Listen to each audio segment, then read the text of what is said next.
তিনি যখন DG RAB তখনও সেই সবুজ পাসপোর্ট এবং সেইখানে কি লেখা পেশা হিসাবে প্রাইভেট সার্ভিস। মানে স্পিকার, ডিজি র্যাব একজন এডিশনাল আইজি, তার পাসপোর্টে লেখা প্রাইভেট সার্ভিস। কি আশ্চর্য! এটা আমরা কেউ খেয়াল করলাম না। মানুষ স্পিকার শুধু তাই নয়, আইজি, তিনি আইজি থাকা অবস্থায় তার সেই সবুজ পাসপোর্ট, এবং তিনি বিভিন্ন সময় দেশে গেছেন, বিদেশে সবুজ পাসপোর্ট দিয়ে। ইমিগ্রেশনে এন্ট্রি আছে সবুজ পাসপোর্টের, প্রাইভেট সার্ভিস। কি সর্বনাশের কথা! মানুষ স্পিকার সারা দেশে মানে একটা বিষয়। আমরা জানি এই আওয়ামী লীগ সরকার একজন প্রতিমন্ত্রী ছিলেন, তার রেড পাসপোর্ট ছিল এবং সবুজ পাসপোর্ট ছিল। সবুজ পাসপোর্ট দিয়ে সিঙ্গাপুর যাওয়ার কারণে মাননীয় প্রধানমন্ত্রী সেদিন তাকে মন্ত্রী পরিষদ থেকে বাদ দিয়েছিলেন। আর এই ব্যক্তি আইজি, একটা ডিসিপ্লিনারি ফোর্সের চিফ। মানুষ স্পিকার, এই ব্যক্তি যখন আইজি ছিলেন তখন কি সুন্দর বক্তব্য দিতেন। তিনি বলেছিলেন পুলিশ বাহিনীর সমস্ত সদস্যদের উদ্দেশ্যে, এই পুলিশ বাহিনীর সদস্যরা, তোমরা কেউ করাপশন করতে পারবে না। আমি আইজি, আমার নাম বেনজির, আমি দুর্নীতির বিরুদ্ধে জিরো টলারেন্স। মানুষ স্পিকার, জিরো টলারেন্স দুর্নীতির বিরুদ্ধে। ভালো কথা। মানুষ স্পিকার, সেই ব্যক্তিটির তার নামে, তার পরিবারের নামে গোপালগঞ্জে Savanna Eco Resort and Natural Park, speaker, 621 bigha জায়গা। হাউ তার এবং তার পরিবার সদস্যদের নামে কিভাবে সম্ভব? মানে স্পিকার, তাই নয়,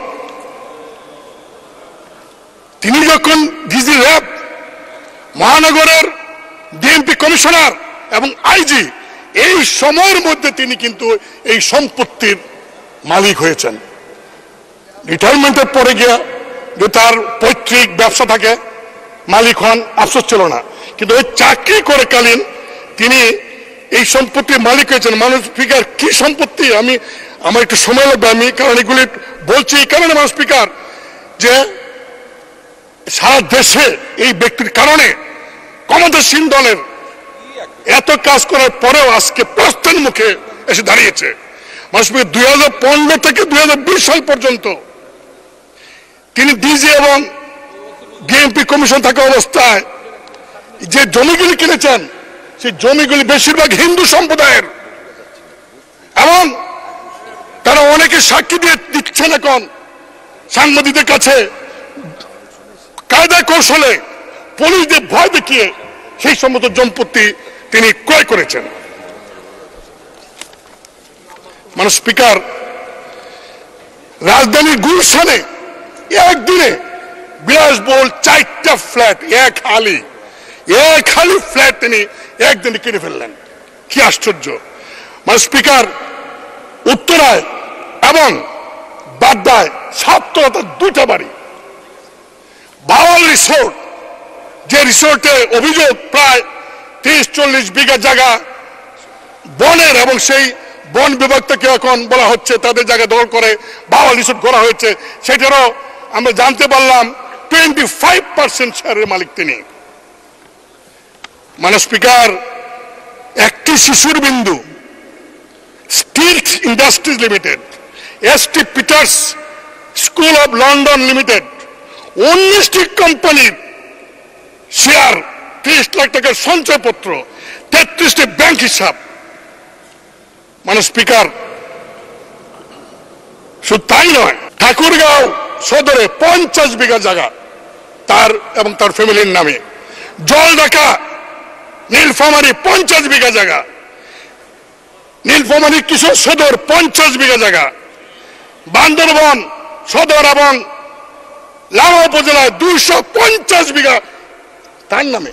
মানে স্পিকার, সেন্ট মার্টিনে বেনজিরের নামে 4 বিঘা জমি।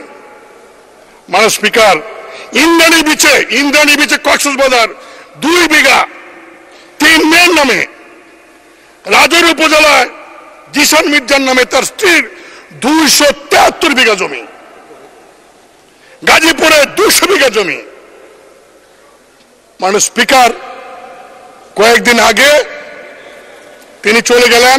চলে যাওয়ার আগে পত্রিকার নিউজ অনুযায়ী প্রায় 80 কোটি টাকা ব্যাংক থেকে উত্তোলন করেছেন।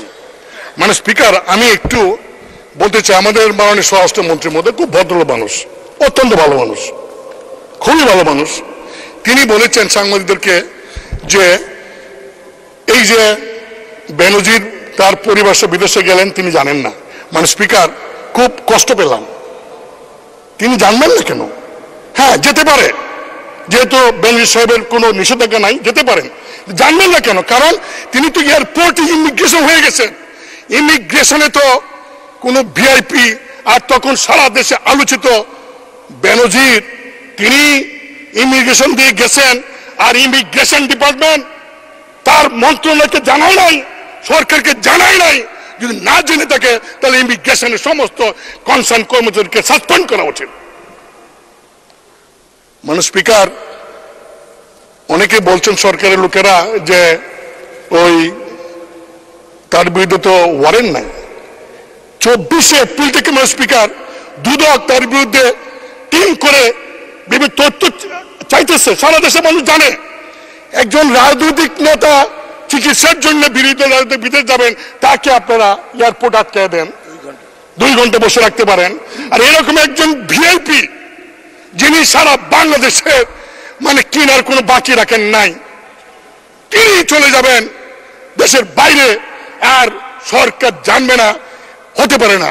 মানে স্পিকার, বাংলাদেশ ব্যাংক এবং ব্যাংকগুলি এই টাকা উত্তোলন করলো, একটা চেক দিয়ে পাঠাইলে ব্যাংকে 10 লাখ 20 লাখ টাকার 7 দিনের নোটিশ থাকে।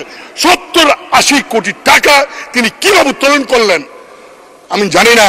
মানে স্পিকার, সরকার এত বাহিনী, সরকার এত এজেন্সি আছে, তারা কি খবর রাখেন? তারা কেন সরকারকে এইগুলি জানান না? মানে স্পিকার, 2 টন গম যদি বিক্রি করে ইউনিয়নের মেম্বার, তার বিরুদ্ধে মামলা হয়ে যায়। একজন এমপি এলাকায় কাবিকার কাকে কি দিল সেটা পত্রিকা ফলাও হয়ে যায়, হ্যাঁ, মামলা হয়। আর কৃষকের 50,000 লোনের জন্য অ্যারেস্ট করা হয়। আর মাননীয় স্পিকার, এই লোকটি মানে এরকম অবস্থা, এত কোটি কোটি টাকা, এত সম্পত্তি